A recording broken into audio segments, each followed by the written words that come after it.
Episode 1, Too Fast to Feel. Chapter 1, Spark at the Shelter. The rain came down in soft needles, a late spring drizzle that made the animal shelter smell like wet cardboard and hope. Nia had tied her curls into a red scarf and rolled the sleeves of her volunteer tee, coaxing a brindled terrier out of its crate with the kind of patience that felt like prayer. "You're safe," she whispered, hand open, palm steady. "Is that line for dogs only, or do anxious men qualify?" A voice asked behind her, warm, a little too amused. She turned. He was tall, rain jacket half unzipped, a streak of mud on his cheek like a boy who'd won a backyard war. "I'm Leo," he said, shaking out his hands as if they were already restless. "They put me on crate duty, but I'm more of a run-them-through-the-fields guy." "I'm Nia," her smile happened to her, not from her. "They need gentleness today, it's stormy." "Then I guess I'll learn," he hooked a thumb at his chest. "Teach me." She showed him how to kneel, how to keep his voice low, how patience was as much a scent as it was an act. He tried, and the terrier sniffed him and licked the vest zipper. Leo laughed, bright and shameless, the kind of laugh that tried to pull the whole room into orbit.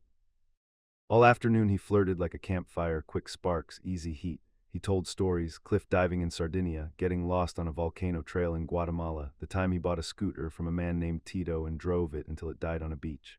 "I chase feelings," he said, stacking towels with reckless speed. "Life's too short to measure." Nia listened with the soft intensity of someone who kept a hidden tide chart in her chest. She liked his heat. It felt like standing near a bakery at night. She also noticed how he drifted away from the dogs when they whined too loud, how he powered through tasks and then looked around for the next high. When they closed, he walked her to the bus stop under an awning that rattled with rain. "Let me take you to dinner," he said. "Tonight, we'll find somewhere that serves soup the color of your scarf." She laughed, startled by how easily he made metaphors out of her. It's last minute. "Best things are," he tilted closer, eyes bright, "say yes."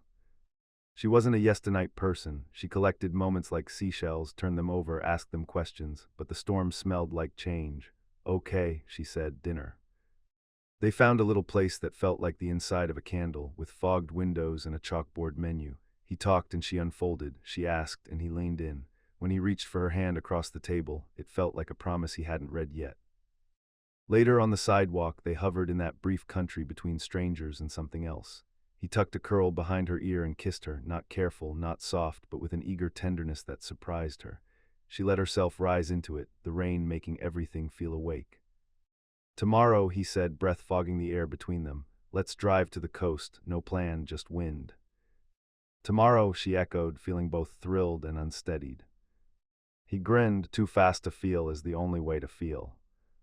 She smiled back, but a small part of her stepped aside to watch. Too fast, she thought, always risks a fall. Still, she said yes, because in the rain with his hands warm on her shoulders, the cliff looked like a view, not a danger.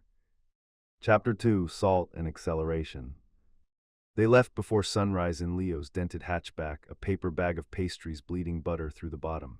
The city unspooled behind them, the ocean inhaled ahead. Leo drove like a man who believed yellow lights were dares. "Trust me," he said, laughing when she touched the dashboard during a tight merge. "I've got you." She wanted to believe it. The sky warmed from pewter to peach. He made her play a game, 5 questions you have to answer honestly. "First love," he said. "My grandmother," Nia answered without hesitation. "She raised me after my mom left. She made soup for sadness." He softened. "You cook." "I nourish," she said it shyly and watched him bite his smile, like he found the word decadent. "Your turn." "Why do you run?" she asked. He considered. "Because stillness makes noise," he said at last. "If I keep moving, it can't catch me." They stopped at a cliff where the wind was so clean it felt like a decision. He tugged her toward the edge, arms spread. She held him back, gentle, firm. "Breathe," she said. "Feel." He rolled his eyes, but he did it. For a moment he was quiet, and the quiet had meaning. At a beach town of blue doors and seagulls that sounded like laughter, they found a motel with a key on a plastic diamond. The room smelled like lemon cleaner and old sun. Nia stood by the window, watching a couple walk a greyhound on the boardwalk. Leo touched her hip, the space just above her jeans. "Can I?" he asked, finally asking. She turned to him and let the ocean and worry and wanting blur into something warm. He kissed her with a kind of delighted hunger, like discovering a new favorite song and playing it loudly. She answered with steadier music, following the contours of his mood but grounding it with her own. They tumbled to the bed. He was heat, movement, forward. She was tide, invitation, pause. When he went too fast, she guided him slower, hands cupping his face, anchoring the kiss until the rhythm found a shared center. They laughed between breaths, the kind of laughter that dissolves distance. "God, he began, and then words fell away. After they lay tangled, the window opened to salt and the sound of a gull complaining about the wind. He propped up on his elbow, tracing circles on her shoulder. "I could get used to this," he said, eyes already darting to the door to the next thing. She felt it, how even in stillness he was a man of motion. She folded against him anyway, listening for the current beneath his chest. "Me too," she said, because there was sweetness here, and she had learned not to punish sweetness for its flaws. They ate chowder with their feet in the sand, his knee bumping hers in constant punctuation. When the sun slid low, he suggested a night swim. "No suits," he added with a grin. "I don't need the ocean to see me to believe I exist," she said, smiling, "but you go." He sprinted into the darkening water, yelping at the cold, triumphant. She watched, heart a little tight with affection and a pinch of dread she couldn't name. He waved from the waves, hair slicked back, a prince of his own story. On the drive home, he turned the music up and the windows down. Nia wrapped her cardigan tight and leaned her head against the seat, letting the wind tangle what she had just carefully combed. "We make a good team," he shouted over the song. "We do," she mouthed, the words mostly true. Chapter 3, Heat Without Harbor. They began a season of suddenness. Tuesday texts that said, "Get dressed, rooftop salsa," and she would try, she would go, she would let his momentum borrow her body. He adored her softness, the way she could settle him with a thumb at the base of his neck. She adored his ardor, the way he made a street corner feel like a stage. But in the soft middle of nights, Nia wanted the slow ritual of asking and answering, questions that nested inside other questions. Leah wanted the sparkler always lit. When she reached for meaning, he reached for motion. Their intimacy had a centrifugal force. He kissed her like cliff edges, she kissed him like blankets. Some nights they found a compromise that felt like dancing, his hands urgent, then attentive, her touch patient, then wild, then tender again. She guided with breath, with a whisper of weight, with the anchor of palm to sternum. Those nights, it felt like depth, like he could learn, like he wanted to. Other nights he was a storm and she was a house built for rain, not wind. He'd pull her into a whirlwind now, and when she asked for a pause, for words, he'd laugh it off. "You think too much," he'd murmur against her jaw. "Just feel."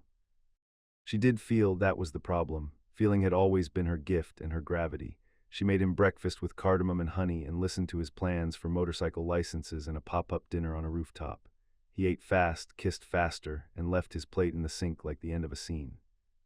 One Friday, she invited him to her apartment for a quiet night, soup, records, the kind of evening that opened people like good books. He arrived late, buzzing. "Change of plan," he said, scooping her up, spinning. "My friend's throwing a midnight karaoke in a basement. It's legendary." "I made dinner," she said softly. "You can make dinner tomorrow." He already had her coat. She tried to follow. At 2 a.m., watching him belt an 80s power ballad with a stranger in a glitter cape, she felt both affection and loneliness. He was incandescent and she was a spectator. Back at her place, he wanted the kind of closeness that skipped the bridge. She wanted the bridge, the conversation that made the body safer. "Tell me something true," she asked, fingertips drawing constellations on his shoulder. He sighed, impatient with the spade work. "I'm here, aren't I? Isn't that true?" "It is," she said, and let her hands answer in the language he understood. She kissed him until the impatience melted into presence, until the speed softened into sync. She was good at translating herself. But alone in the bathroom later, bare feet on cool tile, she looked at her reflection and felt a sliver of ache. She cupped water to her face. "Don't abandon yourself," she whispered to the mirror, a vow she had learned painfully and meant to keep. Chapter 4, Fault Lines. It cracked in small ways at first. He forgot to text when he landed after a weekend trip, then acted surprised that she worried. "I can't give live updates," he said. "I'm not a flight tracker." "I didn't need updates," she said gently. "Just a good night." He rolled his eyes, kissed her forehead. "You're dramatic, Nia." The word clung like burrs, dramatic. She fed it to the compost pile in her heart and turned it under, but it sprouted. At the shelter, she told him about a terrified shepherd who had started taking treats from her hand. "It took days," she said, proud. "He's learning we don't leave." Leo smiled, distracted by a text. "That's sweet," he said. "We should do a road trip next weekend. I found hot springs 2 hours away." "I can't," she said. "It's my grandmother's memorial, 2 years." He winced, embarrassed. "Right, sorry, then the weekend after." She nodded, but the mist lingered. Grief was a deep room. She wanted him to ask what lived there. He wanted to find a window. The first big fight was stupid the way the worst ones are. Her friend Maya canceled dinner at the last minute, so Nia asked Leo to come over instead. He arrived with takeout and a story about a near miss on his bike. When she didn't laugh at the part where he beat the red light, he teased her for worrying, then called it adorable, then called it controlling. Controlling, she repeated the word ashard. You want to slow everything down, he said, pacing her living room like a general. Sometimes life isn't a slow cooker, Nia. Sometimes it's a skillet. I'm not asking you to change your heat, she said, trying to keep her voice steady. I'm asking you to notice my temperature. He huffed, you want me to hold your feelings every second. No, she said, quieter, just the hard ones. He threw his hands up, I can't fix everything. I didn't ask you to fix it, she said, a tremor under the words. I asked you to sit next to it. Silence dropped. He looked at her like she'd asked him to disappear. You're making a big deal out of nothing, he said, and the sentence was a door closing. That night when he reached for her with apology kisses, she let herself be held, because she wanted to believe that the body could translate what the mouth refused. The touch was familiar, warm, even tender in bursts, but she felt the gap like a cold draft under the door. After, with his arm heavy across her waist, she pressed her cheek to his wrist and quietly cried at the ceiling. He slept through it. Chapter 5: The Apology Tour. He was sweet for days. He brought her a bag of blood oranges because she'd once said they tasted like sunsets. He listened better or acted like it. He texted goodnight pictures of his pillow, captioned, "This misses you."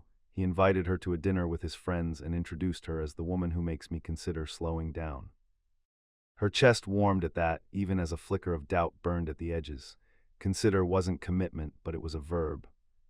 At the dinner, his friends loved her. She asked the right questions, the deep ones that made people unfold. Leo glowed in the reflected likability. On the walk back, their hands knit. The streetlights looked gold instead of sodium.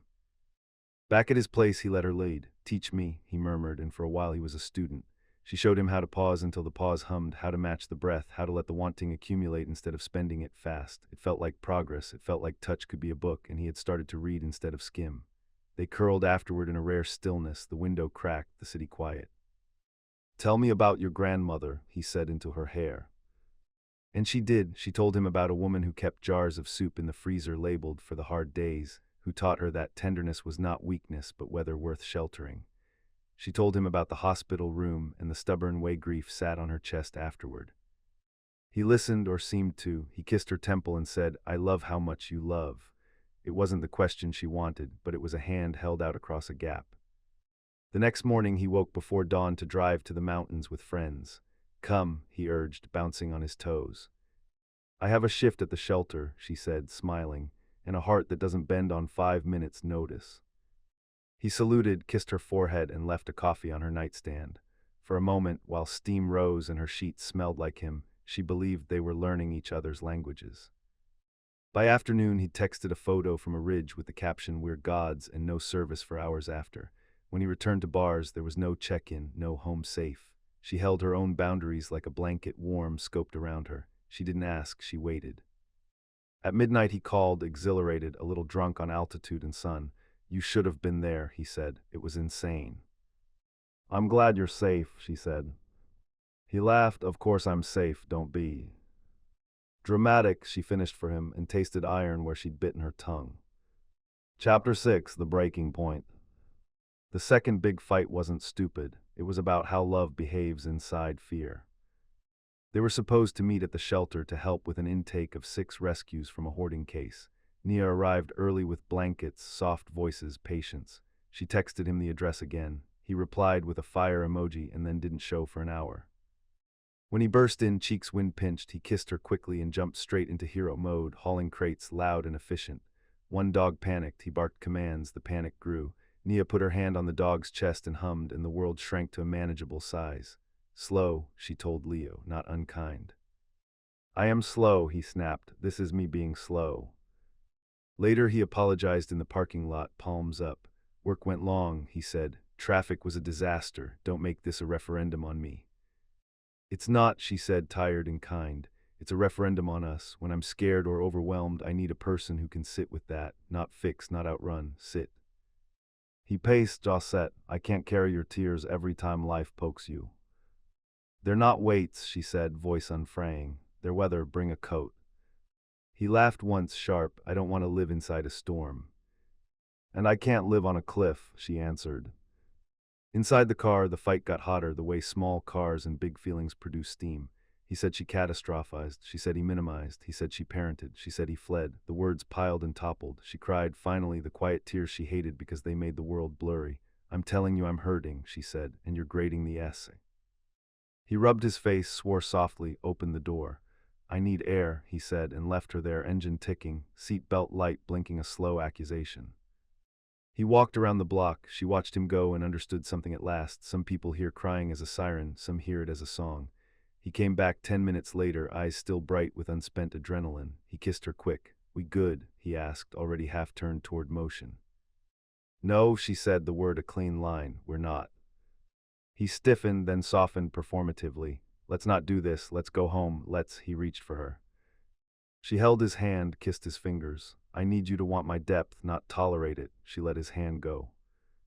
He stared at her like she'd become a map in a language he didn't read. Chapter 7, Goodbye, tenderly. She asked him to come over on a Sunday afternoon when the light made her curtains glow like peaches. She made tea and put out the blue bowl of clementines. She had cleaned carefully. Grief always made her want corners to be kind. He arrived with a grin she remembered falling for, a bouquet of tulips too bright for the room. Don't worry, he said, as if soothing a child. We'll get past this. She took the flowers, trimmed the stems, placed them in water. Leo, she began and felt her ribs cinch. I love your courage, your appetite for joy, the way you fill a room with a kind of permission most people don't give themselves, but I need someone who doesn't panic at feelings, mine or his own.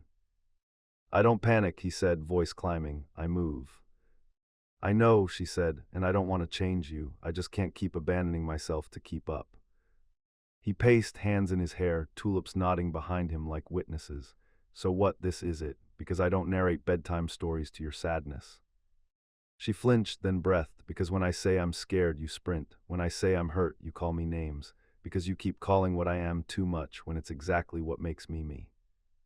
He was quiet long enough that hope cracked its knuckles, then he shook his head. I can't be the guy who holds everything, he said. I'll drown. I never asked you to hold everything, she said softly, just something with me.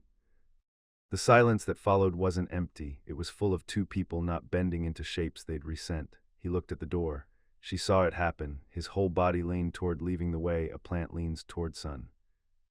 Okay, he said, voice suddenly small, I don't know how to be who you want. I want who you are, she answered, and who I am needs more. He nodded once, a man who understood hills and valors but not valleys, and listening.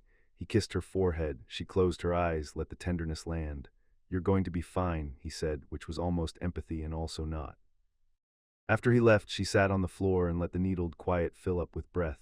She cried, not like a collapse but like a cleansing. She texted Maya, she made soup, she put one jar in the freezer labeled for the hard days, then changed it to, for the next brave thing.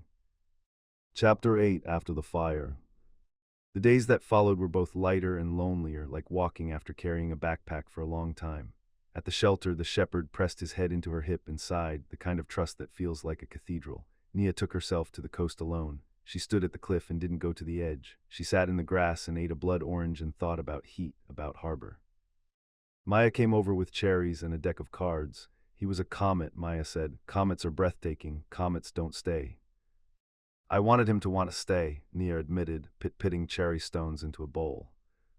You wanted him to want to sit, Maya corrected gently. There's a difference. At night, Nia wrote a letter to herself and didn't send it anywhere. You are not dramatic. You are detailed. Your feelings are not waves that drown. They are tides that teach. You are allowed to want someone who meets you in the deep and says, I can breathe here. When she slept, she dreamed of water that held her up without asking her to stiffen. She dreamed of a voice that said, we're not fixing, we're witnessing. In the morning, she woke with a small, sturdy joy, the kind you can build on. Weeks later, in a cafe that smelled like cardamom and clean pages, she saw Leo across the room. He was laughing with a barista about a road trip through Portugal, animated, bright, exactly himself. He glanced up, saw her, and his smile faltered into something honest. He raised a hand. She raised hers. The moment was kind, not cutting. When he left, she did ache. She felt gratitude for the fire, for the lesson, for the way she had not put it out by pouring herself onto it. She ordered soup and texted the shelter to ask about the shepherd. The reply came with a photo of his adoption day, new collar, new person, a face like dawn. On her walk home, the sky did the ordinary miracle of golding, and she thought about what she wanted next. Someone who didn't fear emotion, who didn't rename her depth as drama, who believed in the sacred usefulness of slowing down. Someone whose hands could be warm without rushing, whose first instinct at tears was to stay. She didn't make a vision board or a vow. She made dinner. She ate slowly. She put a jar in the freezer and labeled it for love that lingers. And when the phone buzzed with a new message from an unknown number, "Hi, I'm Theo, Maya's friend from her book club. She says you make legendary soup and that you're the kind of person who saves the best cherries for last." She smiled. She typed back, "I do, and I'm learning to save the best of me for someone who knows what to do with it. Send a small wave, a steady shore." She closed the freezer and felt the future like warm light on her back.